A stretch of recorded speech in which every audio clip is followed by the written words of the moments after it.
Let's open with prayer. Father, I just ask that you continue to provide me with the words that you've already laid out for me. Let them be as you want them to be, the message that you want to share with people about who you are. And this is God's story. This is not my story. And we thank you for all that you do and all that you are. In Jesus' name, amen. Amen. I started the first of the year doing the Read Your Bible in a year, like following a certain pattern, layout. And so I've gone now, I'm really moving into more excitement, but I've gone through Genesis and Exodus and Numbers and Leviticus, and now it's Deuteronomy. And, it's a lot of particular things, but one of the things that I really sort of gathered from it all is how we think that God is a God of great things, and He is. But my gracious, He was into detail.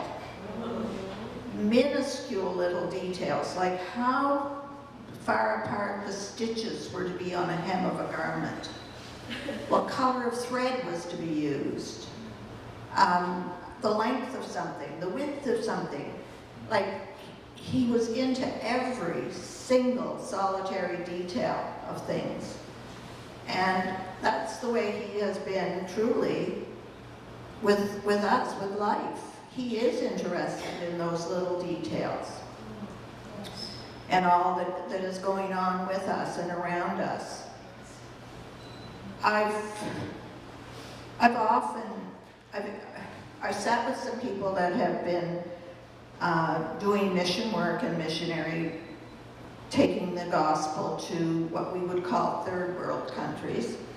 And the very definition of what suffering is, and how we in this country of ours, which we now feel is under such attack and whatever, but we really don't have a grasp on that, on what it is to suffer.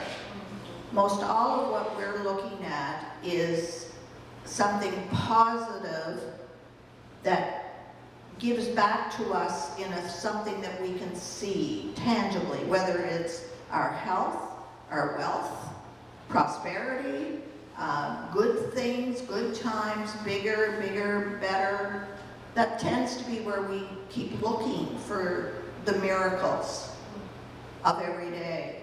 And I think it has taken us to a place where we really aren't seeing or appreciating the miracles that are happening and how God is working. And it may not be in the way that we define it or look for it or want it to be. Yes. Lots of people say, why God? Where are you, God? If there is a God. People's definition of what being healed, we are body, soul, and spirit. We look for our body to be healed, 100%. But God is also working on all parts of us, whether it's our spiritual, our soul, our physical being, whatever it may be. But we seem to just to target in on seeing and experiencing what we can see as a tangible healing of sort. The difference between God's will, my will, thy will be done, my will be done. Two facts that I think I've always tried to share or to bring to point to people is that God is who He says He is. And God can do whatever He wants to do. I'm created in God's image, and everything about me is all determined by God. From our birth to our death and that little spit in between that we're living. And God is everywhere. He's everywhere at all times. He's not missing in action. He's not, not aware. We think, well, God's not really paying attention, or he's not watching, or he doesn't seem to know what's going on. Trust me, he does. I'm going to take you on a very personal journey. Now, some of the ladies have heard this journey, and I will only say that I will keep retelling this journey probably for my lifetime. But this is God's work, and this is God's story. My husband and I, we have 4 children. The first 2 we adopted, and then we were blessed to have 2 of our own. The 2 older boys, truly, historically, were oil and water forever. And there was a lot of upheavals and whatevers. And in Nova Scotia, the law 40 years ago, as my oldest will be 46, and the next boy would be 44, the law in Nova Scotia at that time was that adoptions were sealed of sorts. But the parents who had given up their children for adoption could send in notification to the Department of Social Services that they were interested sometime in finding these children if the children showed an interest. So at age 21, what the government would do is, if there had been contact from the adopting parents, that they wished to contact the children, they would send out a very kind of innocuous letter to the adoptees to say that one of your birth parents has been looking for you, If you're interested, you can contact us. So they became sort of the monkey in the middle for everything. It all had to go through them. Our oldest got one of those letters, and to this date, he has chosen to not respond. Our second boy, he sort of showed an interest or a question when he received the letter, but never really did much with it for many years. Now I'm going to use some terminology just to separate people. There's bio dad, there's bio mom, there's dad and mom, and that's how we'll refer to people as we go.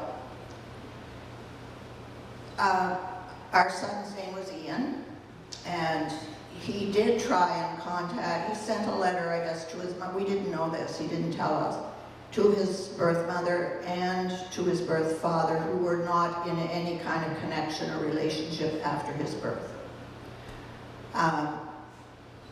But that sort of, nothing really happened with that.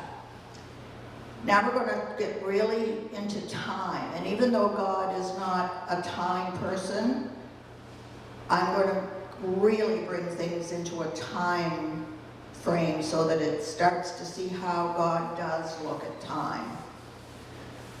In 2009, in January, bio dad, who was a long-haul truck driver, never ever, he had the radio on all the time. He never ever applied, sent in, called in to a contest, ever. But there was this contest for this motocross, motorcycle, big event in Toronto area, and there was 2 tickets, and I want to say they were like $500 each, normally. He called in, he didn't get it. They knew to be caller number 27. Called in, didn't get it, but nobody did. So the 3rd time around, he actually won the tickets. And here it starts. He knew from some background information, without really knowing our son Ian personally, that he had a real interest in motorcycles, which he did. And So he sent a message or a letter, and then there was no cell phones, there was no emails, okay? There was a letter went to the government, or to social work, that he wanted to contact Ian. So there was a letter came to Ian about, and Ian had no tolerance for wishy-washy things, none whatsoever.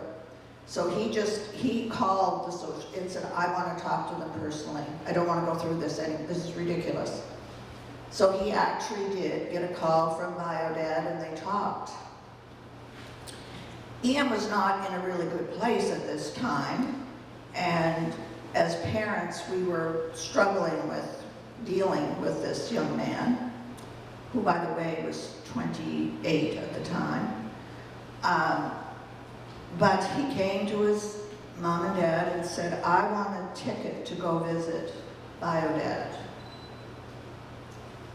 And in exasperation and whatever, his father threw up his arms and okay, and off he went. This was in March of 2009.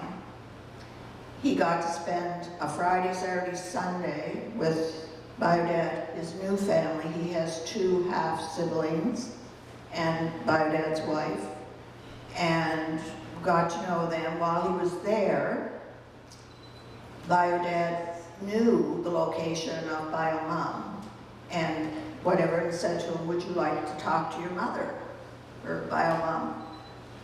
And Ian did, and they got in touch with her, and he talked to her for an extended period of time on the phone, and set up a meeting in Nova Scotia when he got home to meet with her.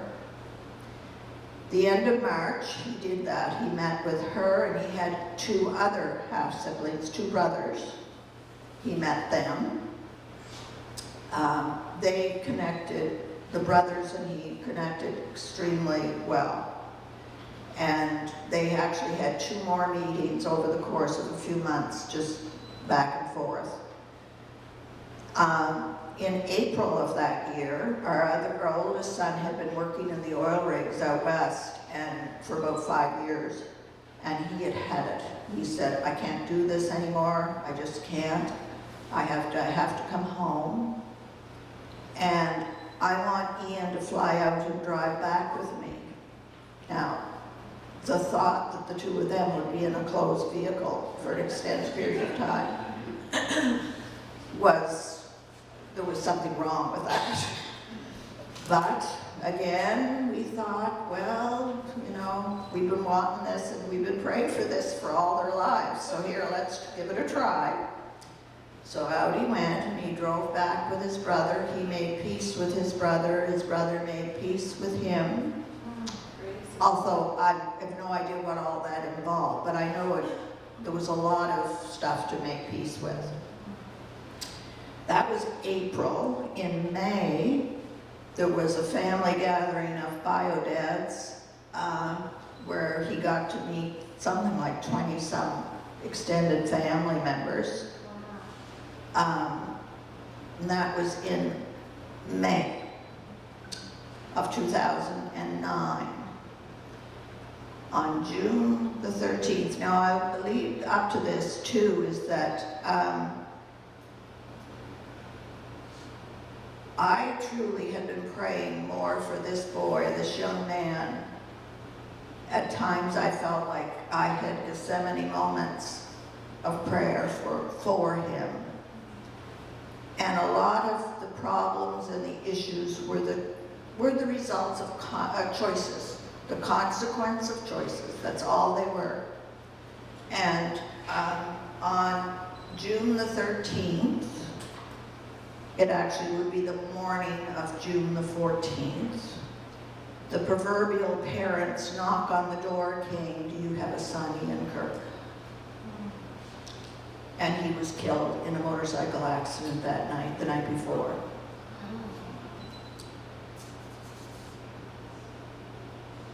In my house, as a result, as you know, families gather. BioDad and his family, they lived in Ontario. They came home from Ontario. BioMom and her family came from parts of Nova Scotia. They were all in my house. What I didn't know truly until then was the extent of the division between those two families since his birth. They were intolerant of one another. They disliked one another. They blamed one another. It was just carried, and it was been passed on to the children and the cousins and the whatever. This huge divide in these families who live relatively close in geographical places. They met and they met in my house and started to talk and actually started to heal. I've had, as time went on, I had visits from both sides of the family. Some of them were the ones that carried the most hurt, and they actually sat down and we talked.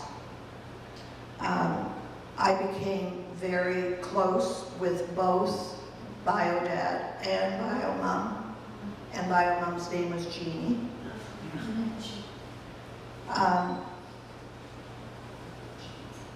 Unfortunately, over the next 5 years, Jeanne developed breast cancer and went through, she was very young, she was not even 60.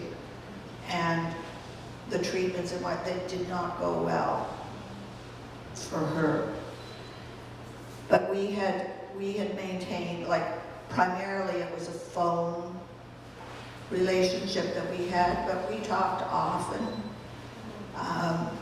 Her sons came to visit, we talked often.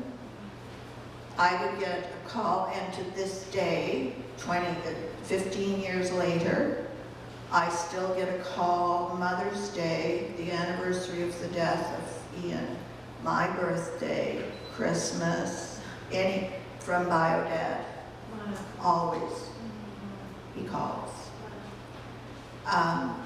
And when they do come to visit. As the progression of Jeanne's disease went on, she ended up in palliative care in Halifax. And in February 2014, I went to visit her in palliative care and got to spend very much quality time with her, where she said it was her turn to go and has time with Ian. And she did, she died the next day. At her funeral, I got to walk down the church aisle with bio-dad. The circle had come full around. I did not come to these realizations about God's part in this because truly I probably went through I didn't lose God. I didn't give up on God, but I certainly had a lot of questions for him. I spent a lot of time questioning him. And some of this has started to show me his hand. And one of the verses that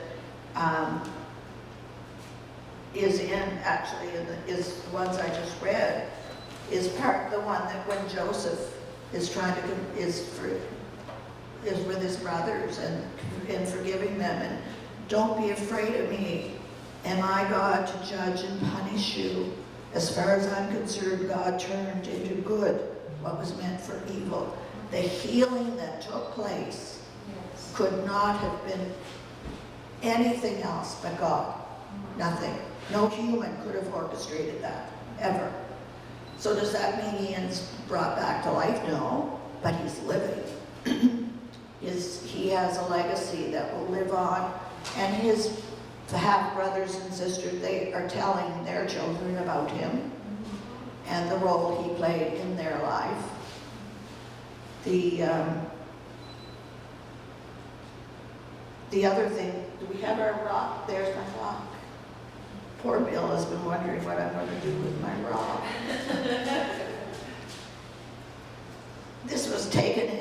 California. I think it was in the Sedona area, but it was a huge cave in a rock. And when I was reading through and I read this, the Lord replied, I will make all my goodness pass before you, and I will call out my name, the Lord, to you. I will show kindness to anyone I choose. I will show mercy to anyone I choose. But you may not look directly at my face, for no one may see me and live. Stand here on this rock beside me, and as my glory passes by, I will put you in the cleft of that rock and cover you with my hand until I have passed. I will put you in the cleft, cover you with my hand until I have passed. Then I will remove my hand, and you will see from behind, but my face will not be seen. I never saw any of this stuff head on. This is after God had gone through, he passed by. I saw what he did, how he used this unbelievable tragedy. He also, I was blessed to also be shown by him. When we say God knows the beginning and the end, and everything in between, God knows the end, and he showed me some ends that were not great. And I believe that God showed me those things. And my answer to prayer and praying was not necessarily to have all of this magically and miraculously cured and fixed. And sure, he could. He's done it many, many times. But that was not the answer he chose in this situation. I also went through a great deal of the why me. I felt like, I'm what I think is a good Christian girl. I have a relationship with God. I've been praying for this boy. I've been praying. And why did this have to be our outcome?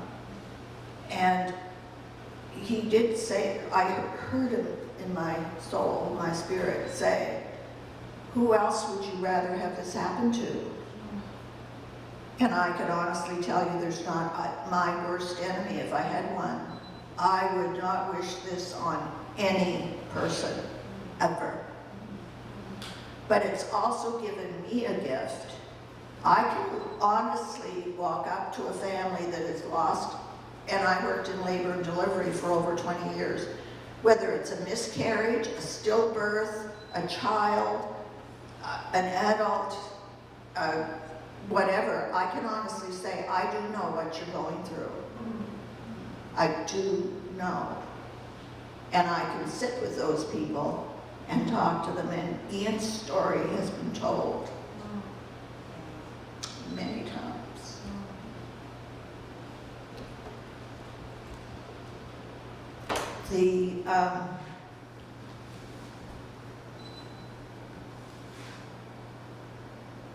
I think that for me, having come to this and gathered all these things together, it took a long time. It's not instant. I didn't come to these revelations or this connecting the dots. It took a long time of questioning, of searching, and trying to understand God better. And I guess my sole message is that if you don't understand God and how he works, you'll miss it all. You'll miss the miracles. You'll miss what he's doing.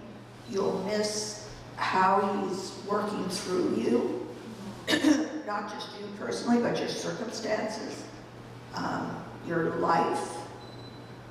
He'll put people in your path. It's been amazing, the people that have literally dropped into my life, and then they're gone, and I truly may never ever see them ever again. But they kind of just drop. And it's been a gift to be able to share my story of Ian with people. And that God did not waste his life. God did not cause his death. He was the victim of choices and consequences. That's what happened. And that's the majority of all of us. How we live, how we eat, all of this, we have consequences to everything. It started with Adam and Eve. They had a consequence. They whatever it was, and they ended up, she was going to have trial and labor giving birth, which carries on to this day, and he was going to have to work and toil. They had consequences, and it's gone on and on. And the people in the desert, when I'm reading this with Moses, they had consequences every time they turned around. They never got it. And I don't think we get it. And, but my blessing to you all is that my story of Ian, I'm going to close with a poem. This I was given many months later, but and I've kept this as on my desk and file all the time. I'll lend you for a while a child of mine, he said, for you to love the while he lives and mourn when he's dead. It may be 6 or 7 years or 22 or 8. But will you, till I call him back, take care of him for me? I cannot promise he will stay, since all from the earth will return. But there are lessons taught down there that I want this child to learn. I've looked the wide world over in search for teachers true, and from the throngs that crowded life's lanes, I've selected you. I fancied that I heard them say, Dear Lord, thy will be done. For all the joy thy child shall bring, the risk of grief we'll run. We'll shelter him with tenderness, we'll love him while we may, and for the happiness we've known forever grateful stay. But shall the angels call him much sooner than we've planned? We'll brave the bitter grief that comes and try to understand. I have a copy of that if anybody wants one, but the one other little side note, because after death, things that are normally not shared in Nova Scotia can be shared, because that's the privacy law doesn't apply. Ian had actually completed a 28-day program in February of 2009, and his worker had actually called me, with his regrets and all this sort of thing. But he did tell me that Ian accepted God during that 28 days that he had there. So that was just beyond a blessing. Anyway, I hope I haven't bored you with this, and for those who have heard it before, you will probably hear it again. Have a wonderful, blessed week. Are you welcome?